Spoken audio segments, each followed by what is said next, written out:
It was a good first 3 days for Bobby Slowik. They didn't lose a single game. All in all, a pretty good first 3 days with some excitement from Stephon Diggs, especially. John Mechie looking like the best version of John Mechie we've seen, and more. But here is Bobby Slowik in his press conference afterwards. I picked the clips that I liked the most, the ones that spoke to me, the way a warrior poet like Bobby Slowik would speak to me. This question was where his CJ Stroud showed growth in which specific areas. Specifically leadership and command. He's very intentional. He wants to make sure the offense runs through him, the team runs through him as he should, and he's owned that. There's a lot that goes into that. You got to make sure you're always building relationships with the players, with the coaches, with the staff, people all around the building. You got to own the playbook, so at any time, people can ask you questions. You can facilitate conversations. CJ made an interesting comment the other day, which was that he didn't know he was going to be the starter until right before week 1. And that's allowed him this year, by comparison, to take more ownership of it. I mean, he didn't know if it was his to own or not last year. He was just competing to get that starting job. And despite all our speculation as fans and in the media as to whether it was an actual competition or not, CJ thought it was an actual competition. But now he owns it free and clear, no mortgage, and he can do with it what he and Bobby Slowik will. Next question, they referenced that CJ had mentioned that he wanted to just master the operation of the offense. What does that mean, and what have you seen from this? Yeah, it involves a lot. And that's why he wants to own it and grow in that area so much. There's so much that goes into that. That could be something as small as how tight we are in the huddle. He puts that on him, to making sure everyone's eyes are on him when he's making a play call. Like, he believes that's his responsibility. To what our demeanor's like on the sideline, how he's handling the offense, what it's like in the meeting room, all the way down to maybe, his timing on a motion snap point. Okay, now that honestly, this makes me think back to when CJ was injured last year and he sat out those 2 games. Remember, he talked about watching the game on television and how one of the things that concerned him was the body language of guys after a bad play or after some kind of mishap. That those are the kinds of things that when he thinks about being a leader, he wants to be sure that he's got everybody on board all the time, which is really cool. CJ, I think, has that obsessive attention to detail that might border like right on the edge of obsessive compulsiveness that all the great quarterbacks have. So I applaud him in his burgeoning OCD. Next question, and I'm excited to hear the answer to this, is have you seen a difference in John Mechie so far? Yeah, I mean, he's in much better football shape, right? And that's to be expected. What he went through, I mean, that was 2 years? He couldn't do a football workout, and then he all of a sudden rolls onto the field last year and he just has to go roll like that. That's really, really difficult. I think it's a credit to him as a person that he was able to do even what he did last year.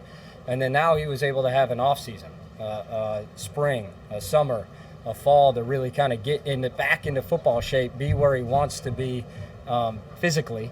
And then obviously second year in the system for everybody mentally has really slowed everyone down, calmed everyone down in that regard. So he's able to just go play football. I was talking to somebody the other day who had beat cancer, and he made the point, like when you ring that bell, yeah, you're leaving that facility, but man, there's still a lot to do. And that's if you're just returning to normal life, where you might not necessarily be tasked with beating Sauce Gardner in man coverage. And it looks like that. Mechie looks freaking good. The way he gets in and out of his breaks, he's been snagging all kinds of passes. He and Davis Mills have formed a connection today out there at practice today. He had about a 40-yard go route from Davis Mills, and it was really nice. He had a couple drops later on, but overall, over the course of 3 days, facing some good competition at times, he's done a really, really good job. Next question was about counteracting the fact that teams have been scheming against CJ all offseason. Yeah, we're always talking about it kind of goes back to owning, commanding, and operating. We really embrace in that room specifically, not just understanding the offense, but understanding defense. We talk about it a lot. What's a defense do? How do they play quarters? Talk about specific techniques. And then what's our defense do? How's another team play that quarters? And then he spends time with Burke. He spends time with D'Amico. He makes sure he soaks in information from defensive coaches to hear their side. And that really, once you get that knowledge, once you get that foundation, that really is what enables us to go play against whatever the defense does, regardless of how they adjust us. It's inevitable. They're going to make changes from what they did last year. There's things we were really good at that may not present the same way this year, and that's our job to evolve and to continue to grow. One of the biggest weaknesses that even the best defensive backs have is that they are sometimes unbelievably eager to tell you how they beat you on a route. So CJ knows this, and he goes and talks to defensive backs after the game. He did this, I believe, after the Patriots preseason game when that interception that he threw. The defensive back told him exactly what had happened, and it didn't look like what happened on film. I saw a couple really smart former quarterbacks, Kurt Warner, one of them, kind of diagnose what happened on that play, and they didn't get it right. And it's not because they're idiots. Like, obviously they're not, but it had to do with the way the Patriots had tweaked their alignment based on the offensive formation.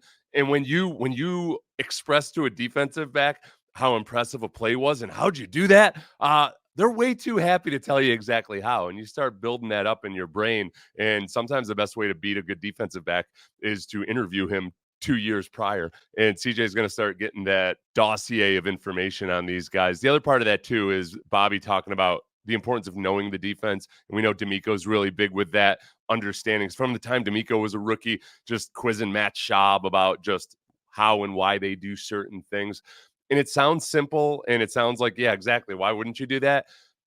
It is the exception more than the rule. People get so wrapped up in their own scheming and everything that they sometimes forget that the enemy is right there in your building. Like, you can talk to the enemy because they're all the enemy.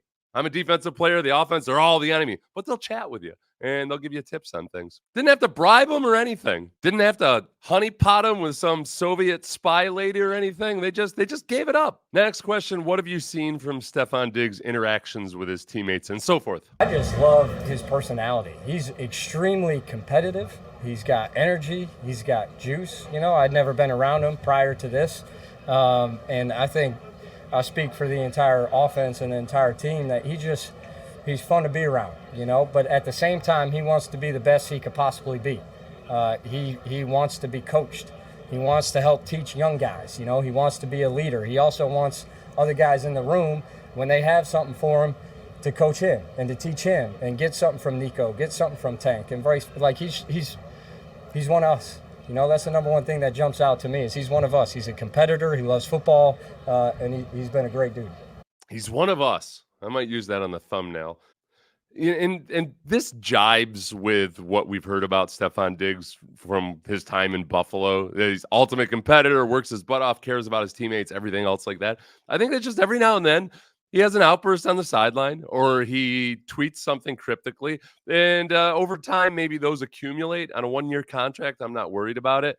And I also know, just from having seen this firsthand and as an observer through the years, different guys act differently in different situations. I mean, that's a constancy of life. People who are rock solid in one organization go to another organization and they're a mess, and vice versa. I'm talking offices, road crews, cybersecurity firms.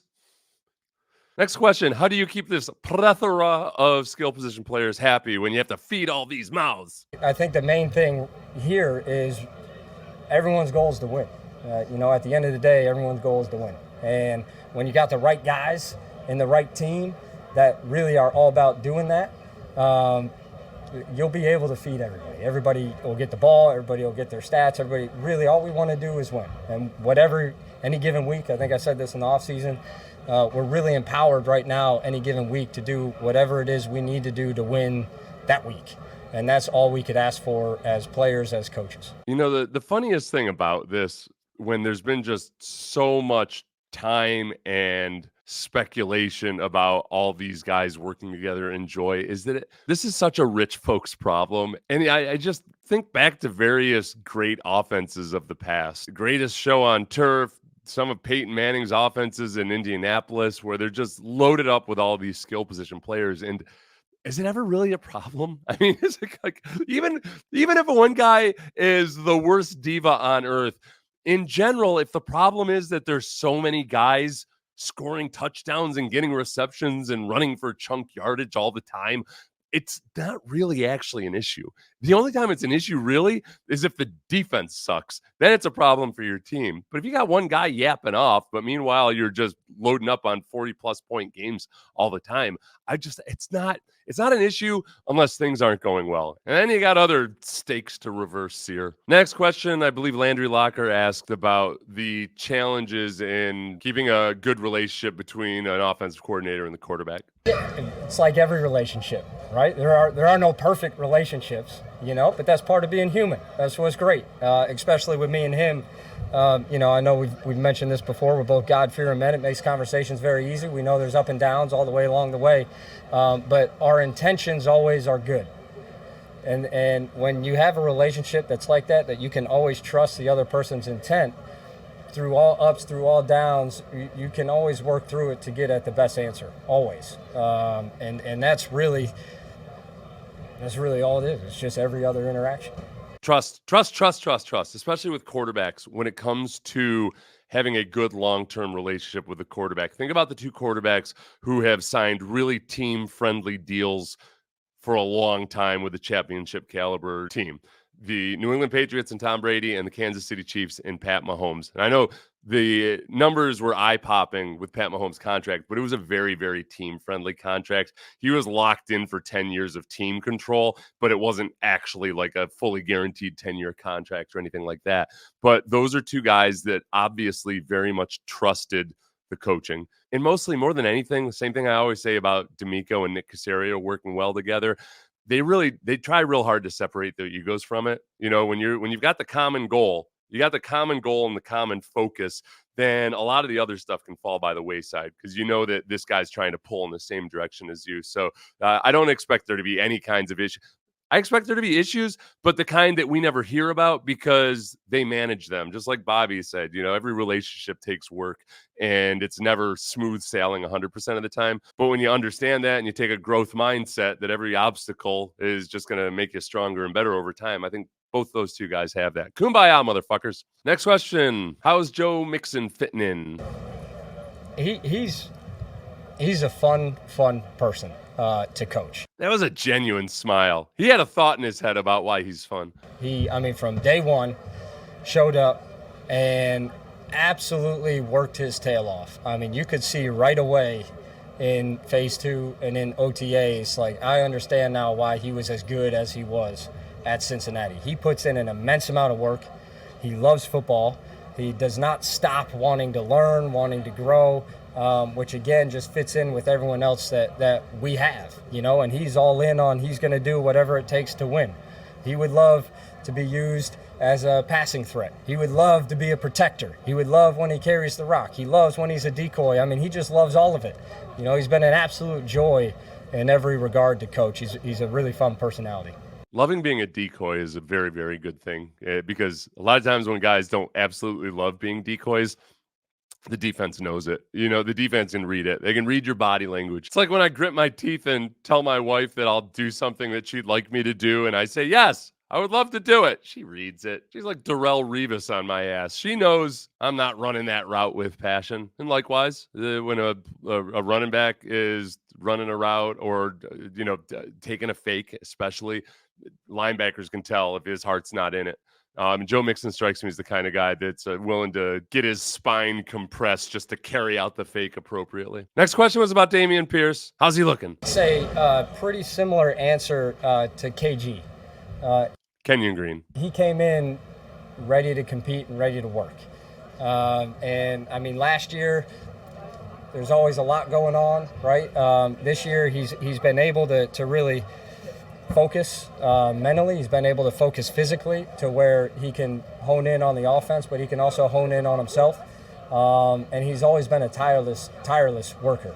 But now he's seeing the dividends of that, and it's been fun to watch him through OTAs now in camp. He's doing really good stuff in camp. It's been fun to watch, and they're excited to continue to see him grow. Yeah, nobody doubts that Dameon Pierce is going to work. I think the thing I was most impressed with by him last year, in the post-game interview with Sean Pendergast and Clint Sterner, he talked about how he really needed to figure out this offense in the offseason. It had been hard for him because he's been asked to do things he'd never been asked to do before. But he was very, very complimentary towards Bobby Slowik himself. I mean, and to the point where, you might wonder, okay, well, yeah, he's just saying what he's supposed to say. Like, it was emphatic praise for how patient Bobby Slowik had been with him. And that all circles back to everything D'Amico has talked about in terms of teaching guys more so than berating them or, attacking them, just teaching guys. And you got to be constantly growing and learning. And some guys are going to do it at different paces. But if there's a coaching staff that I would trust to just help make it click for Dameon Pierce, this one is it.